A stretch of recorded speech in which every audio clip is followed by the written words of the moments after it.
Yep, good to go.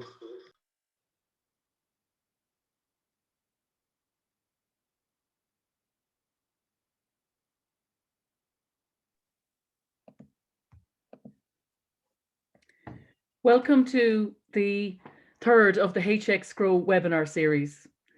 And our speaker again is Fiann ó Nualláin. Most of you will have been introduced to him at the previous sessions, but I'll enter his details in the chat box anyway, in case there's any newcomers to this meeting. And tonight's topic is going to be compost planting substrates and avoiding the use of peat and various other things, seeing as Fiann last week gave us a very masterful introduction to soil. So this is kind of the follow on from that, if you like, other things. So we're going to have the same format as before, 40 or 45 minutes from Fiann, and then we'll take the Q&A through the Q&A box there, and I'll field the questions.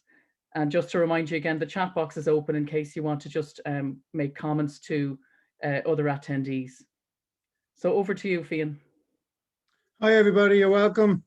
So today's session really is about alternate growing media. Last week we looked at soil and, you know, the different constituents within soil and how we can, you know, the difference between maybe a peaty soil and a sandy soil or a clay soil, and how that alternates from what we can grow depending on the soil that we have in our garden space or on our allotment. But lots of us are growing more and more in containers or are using raised beds. And that means that we're having to supply the growing media for the plant to grow in. So the growing media is any structure that a plant can sink its roots into, and away it grow. Soil would be considered a grow media, and then there's the alternative. So the issue would be that for a long time, sometimes it's called substrates. So substrates would be the components of your alternate potting mix or your alternate garden soil or your alternate growing medium. So there's all these different terminologies banding about, but we'll basically call it your alternate growing medium. So your alternate growing medium could be anything from your bag of compost that you buy in your local garden centre, to your homemade compost at home, to a mixture of soil, sand, perlite and other substrates. So what I want to do today is look at the different types of substrates and what they do, the kind of pros and cons of the different ones, to see how we can make a better growing environment for plants that may be in containers and raised beds. So the whole idea of a growing media is to mimic soil in a way. It's to allow the plant to grow in it. But you know, soil has its own unique characteristics, as in it is nutrient dense for the most part, unless your soil has been depleted over lots of cultivation or over long periods of neglect, or in areas where you may flood seasonally. A lot of the nutrient components contained within the soil can just leach out into your subsoil, and then you would have to think about, you know, adding in your compost or manure or other agents to increase the fertility of that. We looked at that last week. We'll come back to that again in future episodes, because maintaining the fertility of our garden, the biodiversity below ground in terms of microorganisms, macroorganisms, different levels of bacteria. I mean, if you think of a teaspoon of soil contains up to 1 billion bacteria, you know. So I often talk about it because we're so familiar with, you know, little yogurt drinks to keep our own biome, our stomach going. What can we do to add into the garden that is as effective as that in keeping the root sphere alive and active and fully functioning?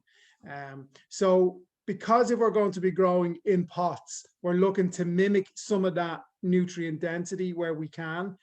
That's not the easiest thing to do. We're also looking to mimic the other characteristics of soil, which is the fact that it's an anchor for the roots to sink into and spread out. So plants grow in soil because plants that grow in rock, say, for example, tend to be much, much smaller because their habit is restricted to how much they can be anchored into the rock. They tend not to grow tall because they'll be blown away, they'll snap off, all sorts of complications can happen. So the same thing happens when you're thinking about what plants you want to grow in your pots or on your windowsill or in your hanging basket. You're not going to plant a tree, for example, on your container on your window, not just because it'll block out the light, but because unless you're into bonsai, you're not going to be able to sustain its even growth and let it mature. So really what we're looking to do is we're looking to increase the anchorability of plants, the fertility in the soil, and then the other two components that soil are important for, it's a single component really, it's to facilitate wet and dry cycles. So wet and dry cycles literally is the garden gets rained on, it gets wet, your roots extend out, the garden eventually dries up, and that means that the plant can still continue to photosynthesize and spread out its roots, but its roots don't get waterlogged, they don't get root rot, and the earthworms can still move around. Then it rains again. The rain again allows the nutrients that are contained within the soil and the soil particles. And we spoke last week about humus, that little fine slick that comes from compost that binds each particle in your soil. The rain then will allow that to leach itself out into the biofilm of water contained on the roots. And if those roots then need a nutrients, because again, all plants get their energy from the sun, they photosynthesize sugars by taking in carbon dioxide, by using the energy of the sun, by absorbing some water from the soil, they break them down into their smallest components and make glucose. That's the energy of the plant. But every now and then a plant needs something extra. It might need a little bit of boron, a little bit of nickel, a little bit of copper. It'll definitely use nitrogen, potassium, and phosphorus in order to produce leafy growth, to flower, and also then to set seed and formulate fruits, which is why you'll often see on the kind of fertilizer bags, it's NP and K, including organic fertilizers, because they're the main three ingredients that the plant needs to utilize. But it gets that naturally from the soil by this water filament. So this thing of having a wet dry cycle, it facilitates so much for the plant's health. If a plant is growing in too dry a medium, it can't absorb these nutrients. If it's grown in too wet a medium, what happens is the growing condition becomes anaerobic, without life, without oxygen. So we're trying to mimic this structure to the alternate growing media that's kind of similar to soil. Now, we can do it in a way that, depending on what we're growing, we can also build the soil structure or the growing media from scratch to specifically suit that plant. So if we're looking for something that, like say lavenders, which are really free draining, then maybe to our compost mix that we're going to make, or a grown media mix that we're going to make, we'll add more sand or more perlite or more grit to allow it to be more free draining. So if we were going to grow plants that like a little bit more moisture to them or require heavy feeders, like most of our veg that we would grow would require a lot of nutrients to come from the soil, that's where we might add in more humus into the mix, because that's not just adding in the mineral content. That means that the actual structure of the soil, the spaces, the particles between it are larger, so that will hold more moisture, which means then that it gets a more evenly moist environment to grow in, which means it can absorb much more of the nutrients that are there. So the roots are like a straw, they're sucking up the minerals and stuff that's from the soil, but they can only get it through a straw, as in when there's water to suck up. They can't just magically absorb it through their skin the way we can, synthesize vitamin D from sunshine. There needs to be that water element to get it into the plant. The roots don't go around like earthworms eating up stuff and absorbing it in. So our wet dry cycle is the key really to good growing. And anybody who's ever bought a plant and it has died 3 weeks later, that's because we got the wet dry cycles wrong. We either had it too soggy for too long or too dry for too long.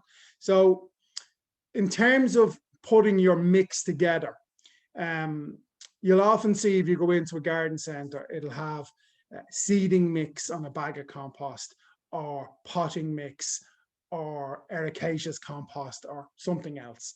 And they're basically tailor-made growing media to suit the condition that the plant is going to be in. So a seedling doesn't need any nutrients whatsoever. So that tends to be more often than not a peaty mix. Now I was never a fan of peat ever, because it's stripping out the bogs, but also because from a growing viewpoint, peat really contracts when it's dry and really expands when it's wet. So every time you're watering your plants to maintain this wet dry cycle, you're expanding and contracting, and that causes the roots to expand and contract, and it puts your plants under stress. So this thing for years where gardeners would be, my dad was a gardener, so you'd always have Gardener's World on the telly, going back to when it was like Jeff Hamilton and that sort of stuff. Now, Jeff was good in terms of he would talk about alternatives to peat, which were probably starting to come in the 70s and 80s when he was still filming.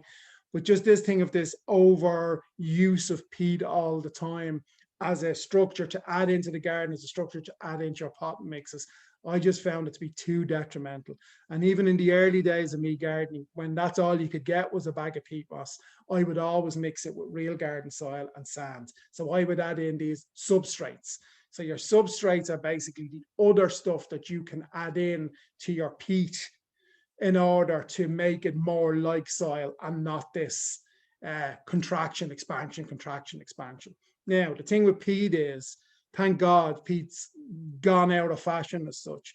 And you will still get peaty compost mixes, but they'll be called ericaceous. And they're specifically because if you're growing blueberries, or if you're growing a lot of headers or plants that like acidic soils, you want acidity. So the best way to get that acidity is from your peat. Now, some other stuff like pine bark is quite high in acidity, and pine bark has been composted down further to make what's called the new composts.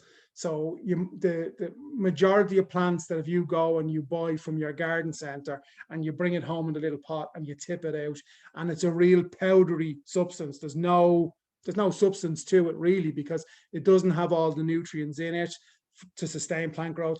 Those plants have been top watered in with liquid feed all the time.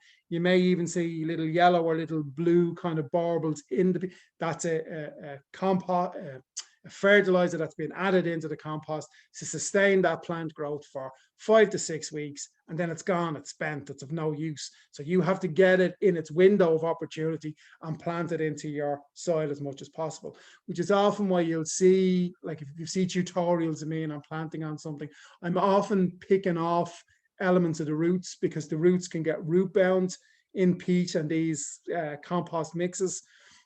And that means when you plant it in the ground, the root is still going to want to grow in a circle instead of spreading out and finding its food. So I will pick off the base and let those roots seep out. But I'll also sometimes shake the plant and get as much of that peat or compost away from the plant, so that when I plant it into the soil, it's the actual garden soil, or it's the actual good mix that I have in the pot or container or raised bed, formulating itself around the roots and fully bedding it in. Otherwise, you just have a kind of a heart of this compaction, extraction, compaction, extraction. So just in terms of for general planting, whatever it is, that's a good tip to have. But with your peat mix or with your plants that come from the garden center, lots of them aren't using peat anymore, and they're using alternative to peats, or what they're calling new composts. That may be pine bark grated down, but pine bark is acidic. That's not a bother when you plant your plants. Say you buy a Shasta daisy, or you buy some crocosmias or chrysanthemums or whatever, and you want to plant them now next month or whatever. It doesn't matter that they're in a pine bark mix for the couple of weeks or the couple of months, and that's not really going to acidify your little patch. So that will all dissipate out, and that will start to break down. And as the other bacteria and stuff that's in your soil will come in and take away, will neutralize some of that acidity. It's only if you are going to be making a raised bed and you are trying to add in a lot of pine bark or a lot of peat, what does that do? We'll come back to that. So the pine bark, sometimes it's coir, which is really, it's the hairy property of coconuts, and that's that's again composted down or shredded down really fine, and that's grown in. But you'll find that all of them, they're like dust, they blow away, you know. And the big thing with the Great Depression in America in the 20s was basically they put so much fertilizer on the top level of the soil that it killed off the humus layer in the soil, which is what gives your soil body and weight. And it basically blew away. That's why they call it the dust bowl. The top surface of soil kept shrinking and shrinking and shrinking because lots of the chemical fertilizers have a big impact on the fertility of worms and other organisms that keep your soil alive. And there's some substrates that do that as well. So I want to talk about that too. But basically the soil layer kept shrinking until it was just a dust level, and then it just blew away. And, you know, it's taken really up to now in some places for the fertility to be able to come back. It takes a lot of time and a lot of energy and effort to rebuild the fertility of subsoil or low grade soil.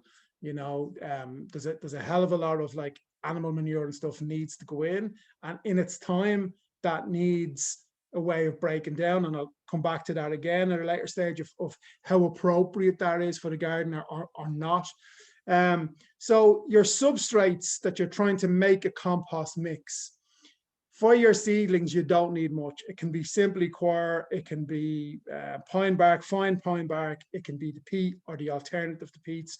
Once you get into potting that plant on, it needs some level of nutrition. And very often the mixes that come in bags in your garden centre have fertilizer at it. Some of them may have natural fertilizer like seaweed or extract of nettles and some iron and various other bits and pieces. And that will get your seedling to mature into a better quality plant.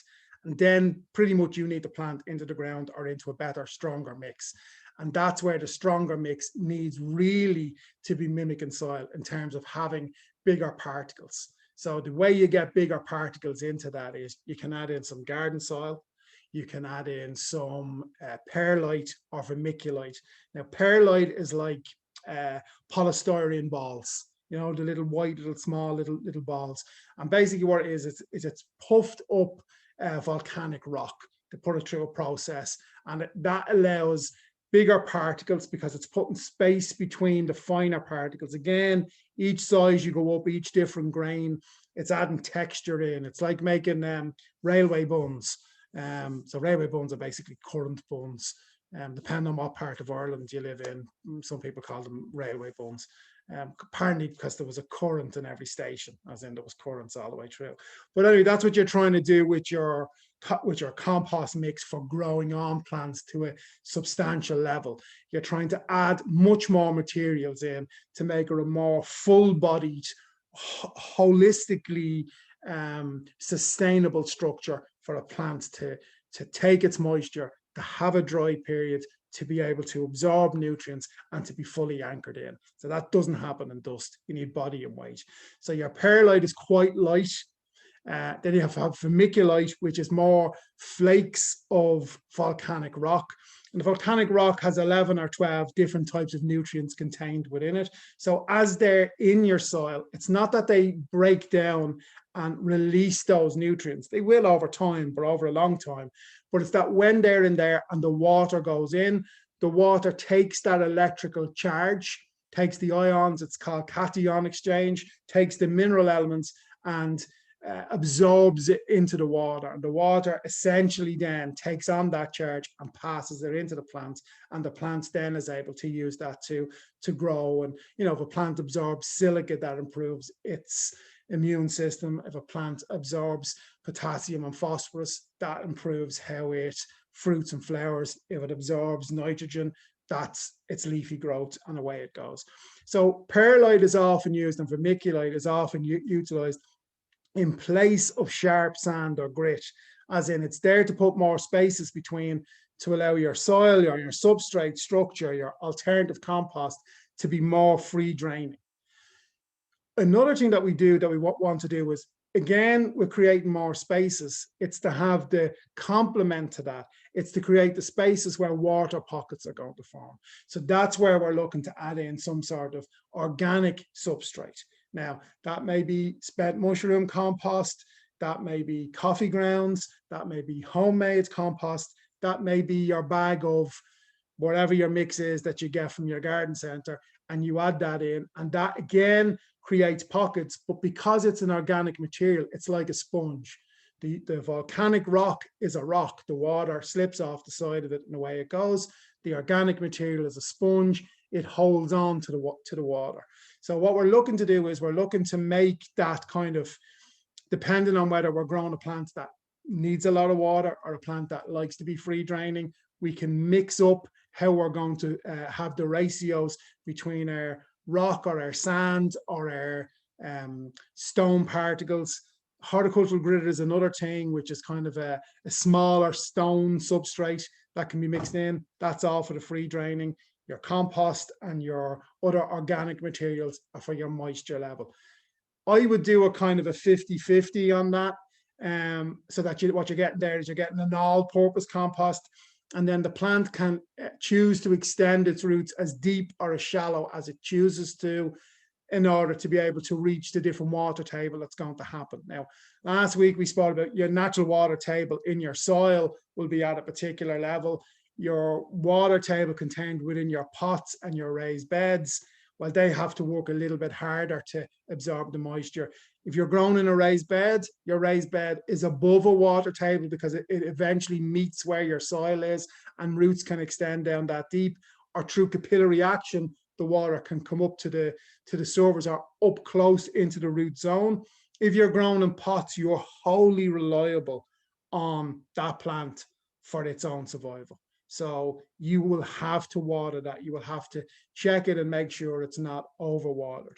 Pots, if they start to get, if they go too dry, well, you'll see it, your plants will start to wilt off, or you'll see where you'll get space around the edge of the pot. It has contracted out. If it gets too damp, then what can happen is, again, the plants may wilt, but it can get a kind of an ammonia type smell because it's gone anaerobic. What you have to do there is you'll have to tilt the pot on the side, drain the water. I would say at that point, you'll probably have to take your plants out of the pot and mix up that mix again, with it, make it a little bit more free draining, repot it on, and maybe plant it up at a height. So you can get these little kind of feet in garden centers that you can put your pot on, or you can get 2 bricks and put 2 bricks and put your pot up on a height. As long as you have your drainage hole underneath, because that extra bit of gravity, that will pull that extra bit of water out of that container. Most people use container plants for ornamental plants, but a lot of us are using them increasingly now for growing their own herbs. You know, you may still have an allotment plot somewhere and you're growing your potatoes and your asparagus and your kale and whatever else, but because herbs, especially stuff like mint and things like that, or lemon balm, can be quite invasive, we're keeping them in pots. And also because they grow in Mediterranean situations, and Mediterranean situations basically means that they're grown on a layer of shale and they really want to be free draining. So by growing them in a pot, you're able to create that environment. The substrates that you add in, that extra bit of grit, that extra bit of perlite, that extra bit of sharp sand, that makes it free drain more. You don't want to put too much in, because again, you still want spaces between for some water to be absorbed and for the roots to move their way through. So it's a finite balance that you're looking for. Now, what I would recommend is there's a series of compost mixes, which are John Innes, and they're rated number 1, number 2, number 3, up to number 6. And they're basically the 6 prime types of growing media that you can produce yourself at home. They're basically recipes, you know, 1 part perlite, 2 part sand, 1 part garden loam. You can Google that. You can go to your local library and get a garden book out. And that will help you make your own at home, tailor-made to whether it's a seedling or a plant that you want to grow on in a pot or a container. So that's your John Innes mixes. That's, you know, that's the kind of the industry standard as such for making the compost. Where it says peat, you're able to use the new composts, which may be coir or maybe pine bark. That's the natural substitute for that. One of the things then is in terms of other substrates that are often mixed in. Some people can mix in charcoal Charcoal has a fair amount of nutrients contained within it. It's just about bulking up the particles between the space in the soil. It can be a little bit acidic. So again, if you're growing blueberries or heathers or whatever, great. But you know, if you're growing ornamental plants or you're growing edible crops, not so great. The other thing then is spent compost. So spent compost, depending on where it comes from or what it's being used for, if it's spent compost in terms of compost that has previously been in a hanging basket that just had annuals in it, or it's yourself, you had a pot and you had your compost mix that you got from your garden centre, you've grown on your annuals in it for a while, and now you're deciding to take that out and add that into your garden or to your other mix or to another pot, because all of the nutrients has been absorbed out of that in the previous plant. This is why it's called spent compost. It's devoid of nutrition. So you need to zhuzh that up a little bit. So that's the great thing, is that you can. So really that type of compost, spent compost, becomes a bulking agent for the mix that you're going to make. And to that spent compost, you can add manure, farmyard manure, you can add your home compost, you can add a shovel full of soil, and then you can add all of your other substrates in, you know, whether it's your perlite or your vermiculite or your sharp sand or whatever, and make the grade and grain of soil that's best suited for your plant, right? And you can do that in perpetuity, right? Now, often what I'll do is, if I have got something where, say maybe I'm working on a community garden and there's lots of pots around, I would compost, I would use that as a brown in the compost. If you remember last week, I was talking about composting, and it's that thing about, again, it's your different ratios that you make it like lasagna, that you put in a green layer, and a brown layer, and a green layer. Very often brown layers are very hard to come by. That's your dry material. That's your kind of cardboard and paper and your leaves out of the garden and that sort of stuff. And your green layers, all the soggy stuff, it's your grass clippings, it's your kitchen waste, all that sort of stuff. So your brown layer, because your compost, if it gets too soggy, stops heating up. It's bacteria that breaks it down. It's not earthworms. Earthworms like the cool. Even if you dig earthworms out of your garden and put them into your compost heap, they're going to burrow their way down and go looking for a cool environment. They're not there. There is a thing called verticomposting, which is a specific type of worm that can thrive in the heat and will break it down. But you don't mix them in your garden soil. You keep them in a bin, and you only use some of that, because the way they break it down, those worms, that can be high salinity in it. So salinity is basically salt. And as we know, if you put salt on your weeds die off. Salt will kill off plants. Salt stops them from osmosis, from being able to absorb up the water, and it desiccates them, it dries them out and kills them off. So even with your verticompost, really you don't want to add too much of that in. That's really for where you're digging over your plot and you're adding a lot in, or you're top dressing your raised bed. That's a proper raised bed with your rows of potatoes and veg and stuff like that in it. The other type of spent compost that you often get is mushroom compost, and that's not mushrooms chopped up and composted. That's the compost that the mushrooms were grown in. Now, really what that is that's not even a compost as such.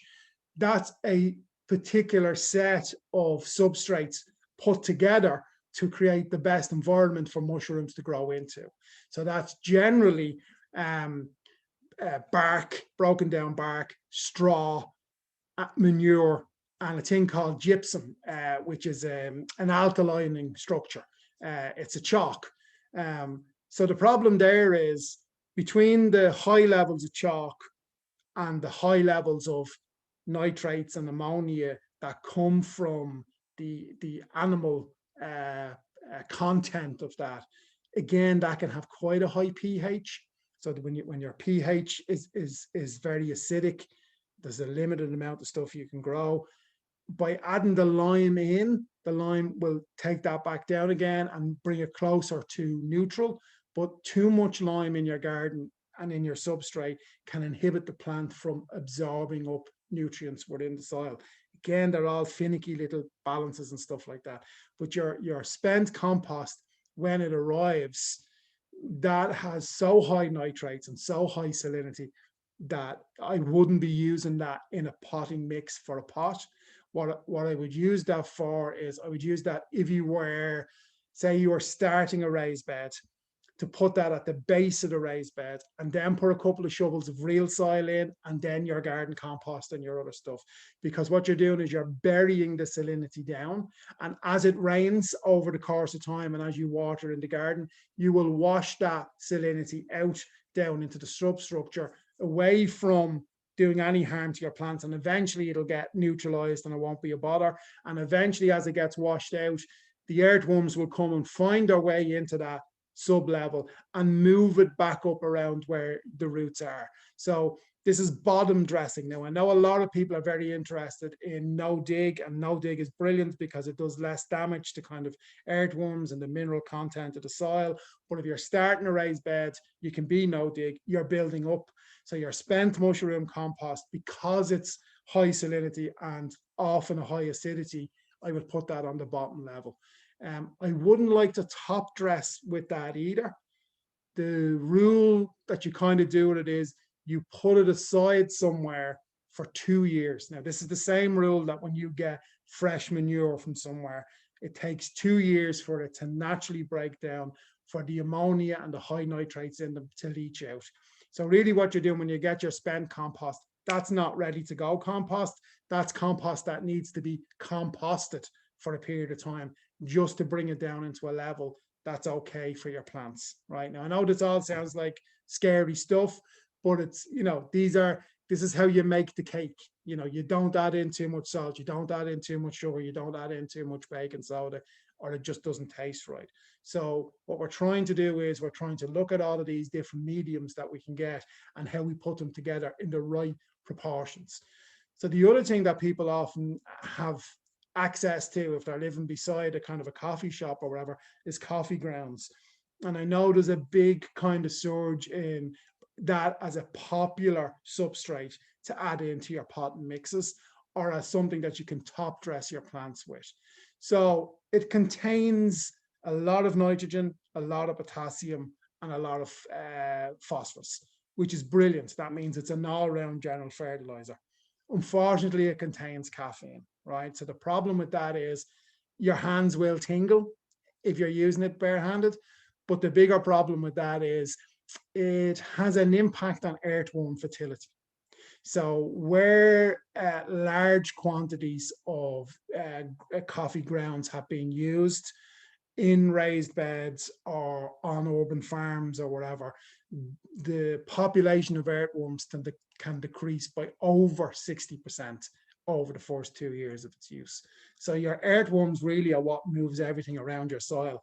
If they're gone, your soil just starts to compact. If your soil starts to compact, there aren't those pockets between to be free draining or to hold on to moisture. There aren't those pockets to allow the humus to keep the rest of your soil bound and held together. And we're going back to the dust bowl. It starts to shrink and shrink and shrink, and eventually all you have is a thin layer of dust. So coffee grounds, if you want to use them, I would use them kind of as a brown layer in your compost heap. Compost them further. Don't put them on fresh. The other thing is, if you add in shredded cardboard absorbs some of the caffeine and the other chemicals that's often contained within the coffee that can inhibit seed germination and other sorts of stuff as well. So really what you want is you want your kind of fine particles of cardboard, rip it up, tear it up, put it on, put your coffee grounds on that, and then maybe put a layer of grass on top of that. And then don't put any more on until you have 5 or 6 layers, and then put another level on. The thing with compost is that your secret to success of compost, as I was saying last week, is this mix between your browns and your greens, but it's also the balance between its moisture content and the air content. So the moisture content, it needs a degree of moisture for the bacteria that breaks down the structures within it to be able to replicate and do their thing.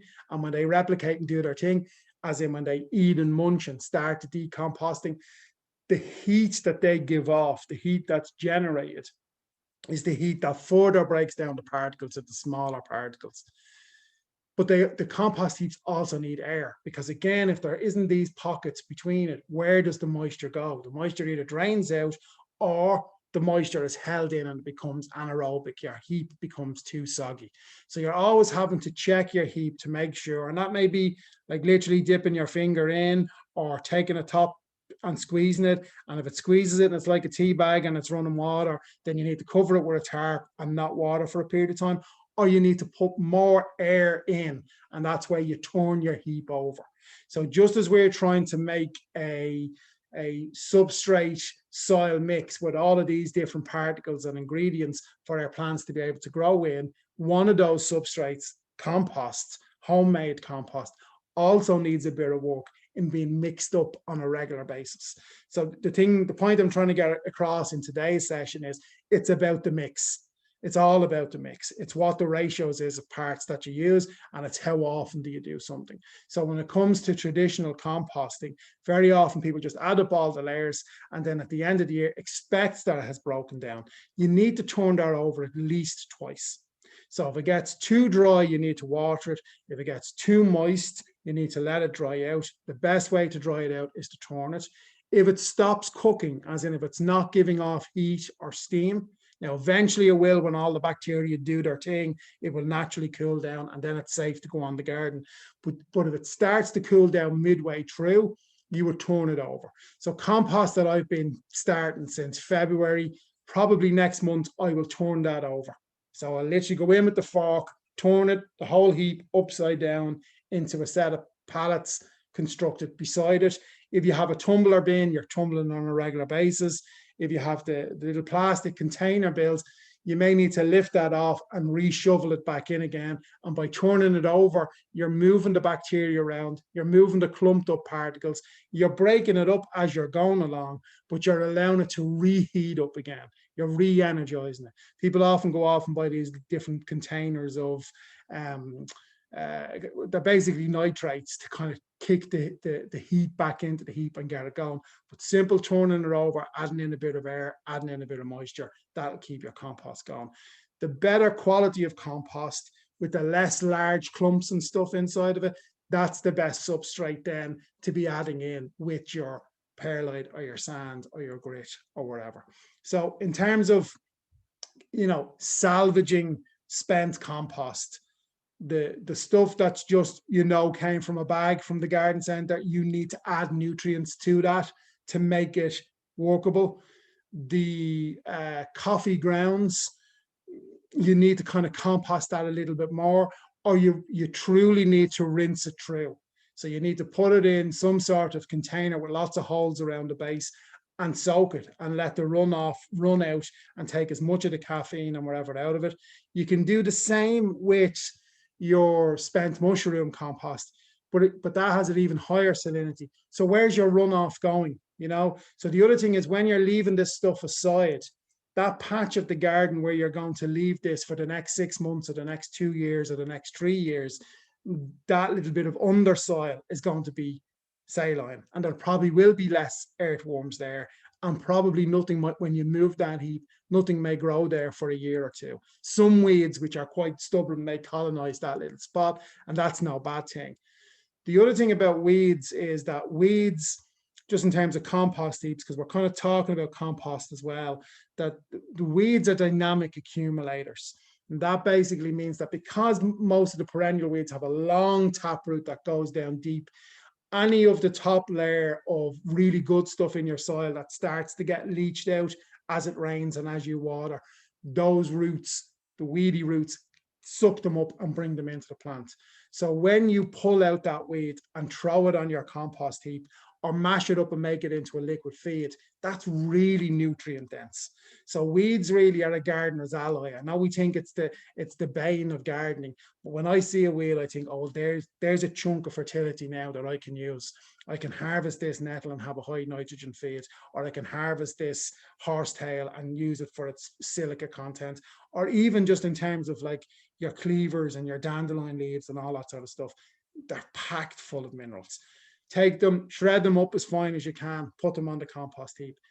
Don't compost the seeds because you're just bringing on the next generation of weeds. But the seeds can be cooked. They can be cooked out in a hot oven. They can be cooked out in a microwave. They can be cooked out by being put in a bucket and boiling water poured over them, and that inactivates them. You've boiled them, you've cooked them off. They're not going to germinate, and then it can be added into your compost heap. Most substrates are stuff that we put together in pots in terms of our own homemade mixes. Even if you're following the John Innes mixes and you're making number 1, number 2, number 5, whatever, they could still do with a liquid feed every now and then to keep your plant going. I recommend tomato feeds just because it's great. If you can grow your own comfrey, even better, make your own. I mean, comfrey is the best tomato feed you can get, and it's lots of extra minerals contained within them. Lots of the tomato feeds and the seaweed-based feeds, they're natural-based, they're not chemical. Now, some are chemical, so you need to look at the side and make sure it is certified organic or wherever. In terms of growing in pots, pots can eventually become compacted over a period of time. And the only solution to that, again, the compact closes up the spaces between the plants. It can't be free draining. It can't hold on to moisture, and therefore it can't release its nutrition. You can top dress that. You can liquid feed it all you want. Once it becomes compact, it's denying any nutrients that's being added to be able to be sucked up by the straw of the roots. So the only thing you can do there is repot on. So if you're going to become a container gardener, you got to think that maybe every 2 or 3 years, you're looking to repot it on. Not just because the plant has grown so much and you want to get it into a bigger size, but as a way of refreshing the growing media that's there and allowing the nutrients to be able to be released into the plant and to keep it going. In terms of when you're doing your raised beds, if you're doing no dig, you're probably going to top dress. As you top dress, the earthworms that are there, the earthworm population, especially if you're not using chemicals, will be huge, and they will come and they will move the soil around for you. So you're not having to dig over or mess with the bed in any way. It will build up its own fertility level. And the thing with no dig is that because you're not digging, you're not turning weed seeds up to the top. You're not turning the microorganisms up to be oxidized or picked at by birds or whatever. You're maintaining the fertility in that bed. So getting the substrata right at this point is really setting you up for the long term, because when you put your raised bed planks out and you hammer them in, you know, you have a foot up or you have 2 foot up, depending on what way you're doing it. You have to build that soil level up from scratch. Now, you can go off and you can get a whole lot of topsoil and throw it in, but very often when you're doing that, your topsoil, you're importing weeds and stones and stuff from other places. The reason why I say stones is if you're growing carrots and cabbages and stuff that you don't want the roots to start hitting stones and moving off in different directions, you don't want stones in it. Are you going to be there sieving it for 6 months to try and get it to a fine thing? So in terms of your home compost, that's the best thing you can do with a couple of wheelbarrows of garden soil from somewhere. There's always a hill or a verge or a slope somewhere in your garden that you can get some garden soil from. If there isn't, and you have to excavate out a trench and use that garden soil to add in with your compost and your other substrates into your raised beds. And then that trench can be used for your kitchen scraps and your garden clippings or whatever, and cover that over with soil, and that becomes a ground layer compost heap. Slower to break down, but it's another way of you filling the space of something that you've taken out, and you're adding fertility in. That's great if you do it along where there's a hedge. You know, hedges are hungry feeders as well. Hedges suck an awful lot of moisture out of the soil, or where you have trees. I mean, with trees, you don't really want to damage the roots too much, so you might come out a little bit further than the crown of the tree and plant or dig your trench on that side rather than on the inside. So so that's your coffee grounds, your spent compost, using up your garden center compost, making your various different mixes, and in between all of that, kind of tips for general composting. But really what you're doing is you're trying to mimic the qualities of soil.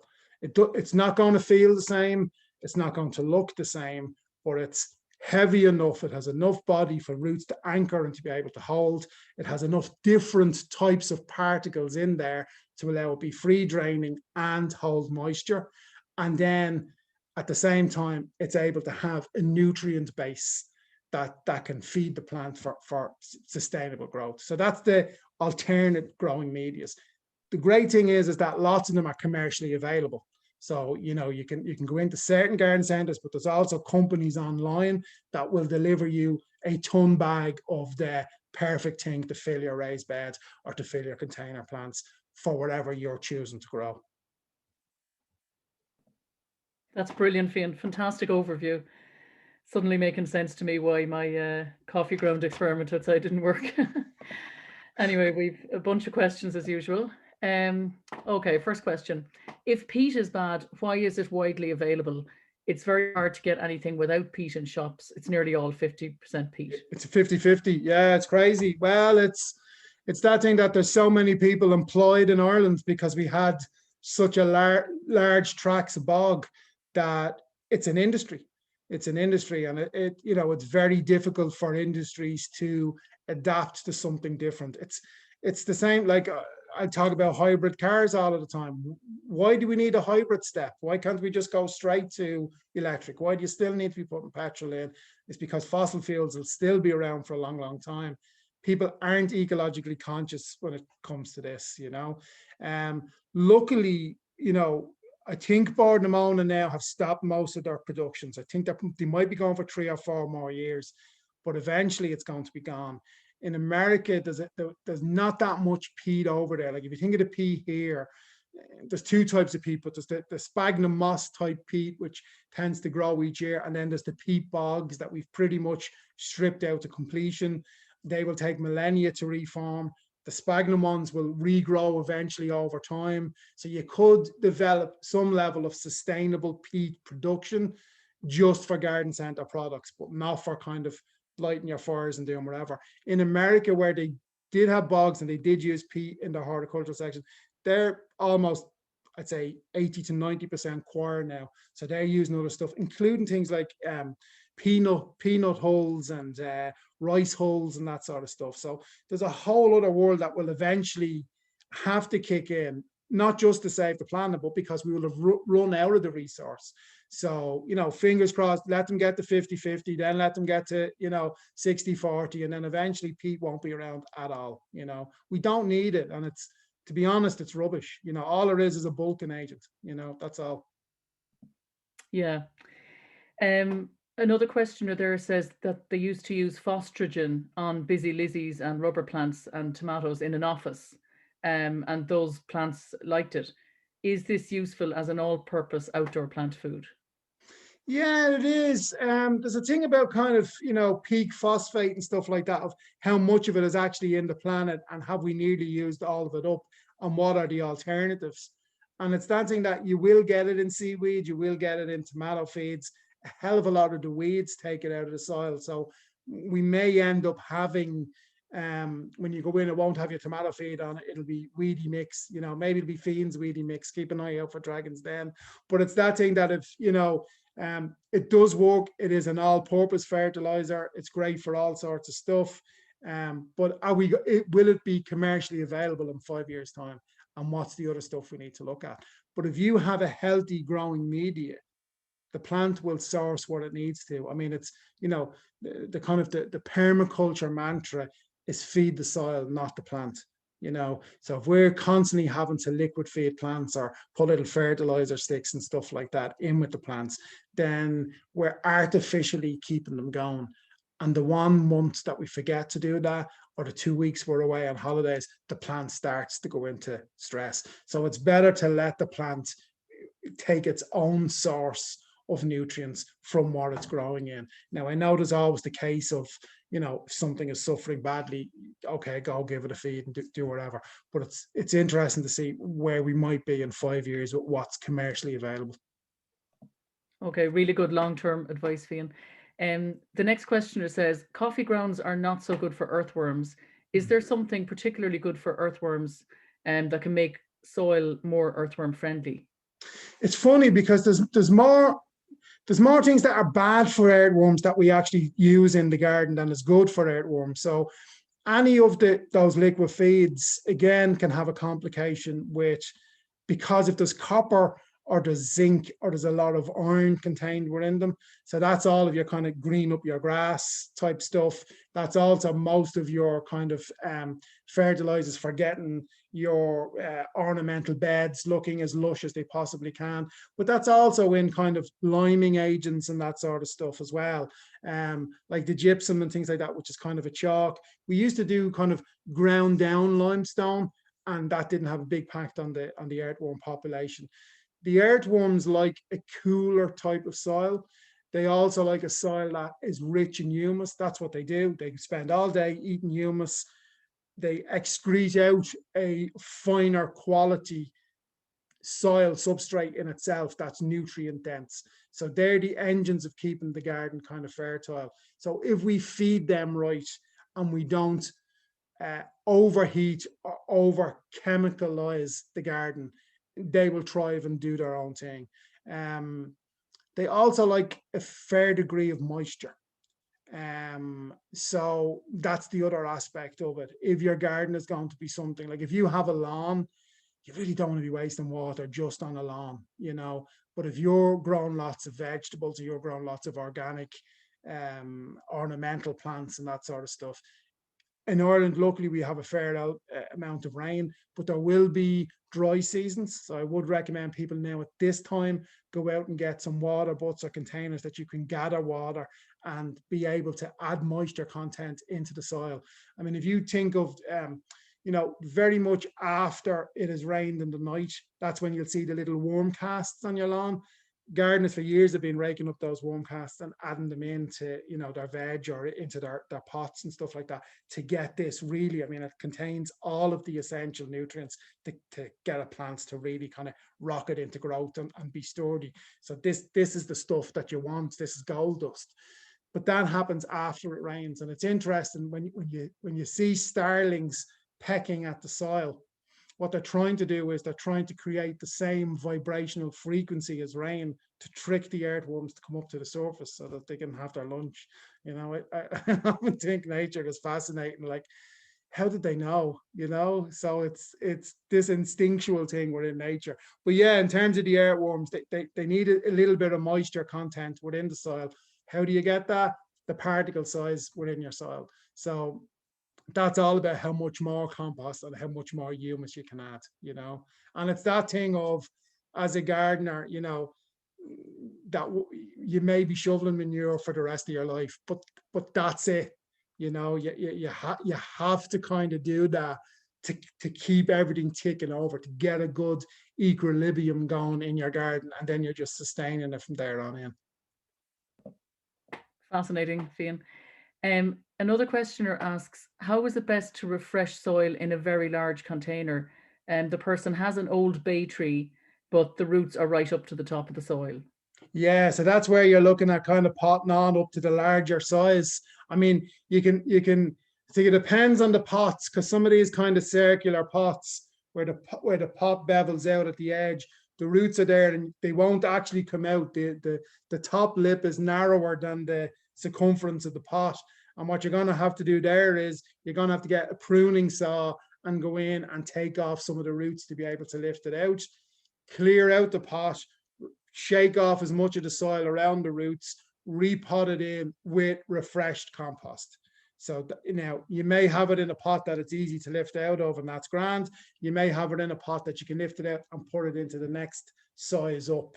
There's a couple of things I have that I have to tailor make the pots for. So again, I can use the upcycle pallets and that sort of stuff for them, but it's things like fig and that sort of stuff. They like to be kept in a kind of a shallow soil, but as they mature and they get bigger and bigger, they need a bigger space. So I'm have to like break the pallet apart, rebuild that structure, plant it back in again, and add in refreshed soil. A lot of it is about the compaction within there as well. So, and that just happens over time. The soil wants to compact down, and every time you water it, you're compacting it down a little more. So that's the thing at the start where I was saying, as container gardeners, we kind of need to think every 3 or 4 years, maybe, does this need to be moved on?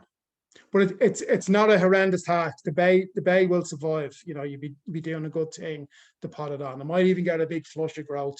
What I might say is maybe prune it before you move it. prune it and leave it for a couple of weeks, just as it doesn't go into transplantation shock, which often happens when you move a plant on. It shocks. If it has less foliage to when it panics, when it goes into transpiration shock, it basically starts to perspire. It transpires more, loses more moisture out of surface, can't photosynthesize properly, and starts to wilt. It kind of swoons a little bit. So if you prune it now, take off some of that structure that's going to lose all of the moisture, let it heal up over a week or 2 or 3 weeks or even 4 weeks, and then move it on. You'll have greater success with it that way. Okay. Another question about container gardening also. You mentioned earlier, Fiann, that you should replant container plants. This questioner says, does this apply to hydrangea? They have heard that hydrangea does not like repotting.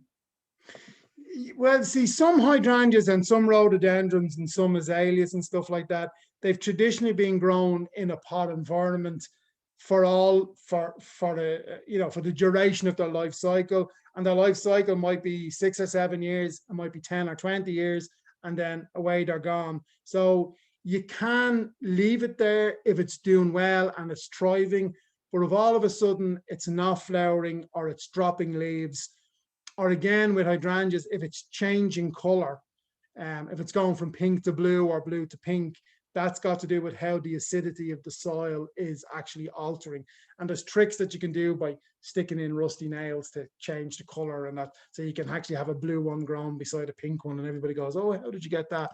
But it's the mineral content within the soil that needs to be refreshed. So you may be feeding that on a regular basis to keep it sustained. And if it's going well, you're grand, leave it as it is. But when it starts to suffer, it's going to have to go up another size at least, or it's going to have to be refreshed. Okay. A question about composting then. A person has a hot bin and they say they don't manage it very well. When they open it, they notice the earthworms seem to be looking to escape. They don't even know how they got in. The hot bins are pretty well sealed. Yeah. So is it normal that the earthworms are trying to get out at the top? They're trying to get out. They're in the Japanese prisoner of war sweatbox, you know. They want to get out and crawl across the bridge over the River Kwai and get back to safety. So let them come out. You know, the very composting, which is the composting that you use with like tiger worms or red wrigglers or that sort of stuff, they're not air garden earthworm. They're a different species altogether. Air garden earthworm probably, sensed a bit of humus that had broken down at the bottom of the hot bin and worked its way up. Now, there might have been worm eggs contained in something that you added into the top of the bin, and they matured and grew on in there, and now they're looking to get out. So it's not always that they come up from the bottom. You may actually have added them in. I mean, even if you're doing the thing that I'm recommending, where you get a shovel full of soil and add it in, there could be earthworm eggs in there, and they'll end up in the bin. Sometimes the bins get so hot that the worms just die off. So the fact that you're not managing it as well means you're keeping some earthworms alive. So, Okay, you're tugging at the heart of that questioner there. There's another quite detailed question here from somebody who has a 50-litre plastic planter box. They wish to grow strawberries and lettuce. They already have farm manure and horticultural grit and multi-purpose compost and John Innes #1 young plant compost. But they're wondering the following questions: in what proportion should they mix those things? What structure, whether it should be layered or mixed through? And should they also add liquid fertilizer, or is the manure enough? Okay, is the manure thoroughly cooked through? Is it dry? If the manure isn't dry, don't put the manure anywhere near that mix. Strawberries are more prone to getting botrytis if they're in, which is the kind of what would you call it? The mildew that can form on them, if they're in an extremely dry condition or an extremely wet condition. So your mix for your strawberries would be that you would probably have equal parts. Did you say vermiculite or perlite? Sorry, just checking the question there. Well, equal parts, say you have a bucket of compost to balance that out to balance out a bucket of manure, a bucket of compost, and then a bucket of vermiculite or sharp sands. That ratio of the trees will do it. And then if you have coffee grinds or you have other bits and pieces, you can just add that in to get it to the consistency that you actually like. There's no direct scientific thing. The John Innes #1 isn't going to have any nutrients in it, so you're going to have to add in the manure at some point. But if the manure is still wet or still hot, don't put it near it. It will kill off the roots of your lettuce in an instant, and it will slowly but surely release too many nitrates that will singe the roots of your strawberries, and they won't take either. So you might have to put that aside for a period of time and come back to it. I'd also take a look at, just in terms of, like, lots of us are doing this kind of 1 square meter planting and blah, blah, blah. There are certain plants, just as there are companion plants that contribute to each other's health, there are certain plants that don't work, that don't follow each other or don't go side by side. The watering regime for lettuces may be too heavy for strawberries. If strawberries get watered too much, the fruit can actually split. It's the same with tomatoes. If they're not watered frequently, equally, what happens is they absorb all of the moisture straight away and they split.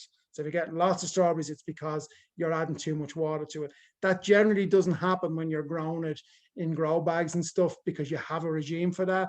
But when you're growing it in the garden beside something else that you may accidentally, the runoff of that water is going to have a knock-on effect there. So there might be a little bit of research needing to do to make sure these plants will grow in the same suitable environment. Okay, well, lots of information to be getting on with there, and I wish that person luck with the project. And we'll just take one last question so for this evening. Which plants do not need a mixed substrate? The majority of the questioners' indoor plants don't have any substrates. Should she replant them? Well, your indoor plants come in a substrate. Your indoor plants are either grown in it. Most of them, when you get them from your garden centre or your local shopping centre or wherever, pretty much most of them are in either sphagnum moss, PE mix of sphagnum moss, or pine bark. Especially the orchids and stuff like that, you'll see they come in a substrate thing. Most of the houseplants aren't grown in garden soil. So your substrate basically is the different components that you're trying to mimic a garden soil without being a garden soil. And houseplants won't cope in a garden soil because it's too heavy for them, and they're generally coming from climates where they grow under the canopy of trees. They don't get a hell of a lot of sun, they don't get a hell of a lot of moisture, they're only getting the drips off the trees, but they have a hell of a lot of humidity, which is why the key with houseplants is to go around and spray them a lot. When you're potting them on, you can get a houseplant mix from your garden centre. If I was going to use just a normal compost, I would be thinking about adding in maybe some vermiculite, maybe a little bit of sharp sand, just so that they there's a bit of gravitas to the mix that's there. But yeah, most houseplants, when they come, they're already in a substrate. So if you're potting around into a bigger pot, it's the only exception to the rule that you're looking to actually run into the garden centre this time and get the proprietary blend. Okay, thanks a million, Fiann. There's so much food for thought there. The comments coming in there that you're a mine of information and so on. Brilliant talk. So thank you very much, Fiann, for this evening, and thanks everybody for attending. And just to remind you that the series will continue next week, and then Fiann will be discussing plant feed and water. So we'll be talking about watering methods, water capture, water conservation, and the different types of feed. Really looking forward to it, Fiann. Yeah. Good evening, everybody. Bye, thank you.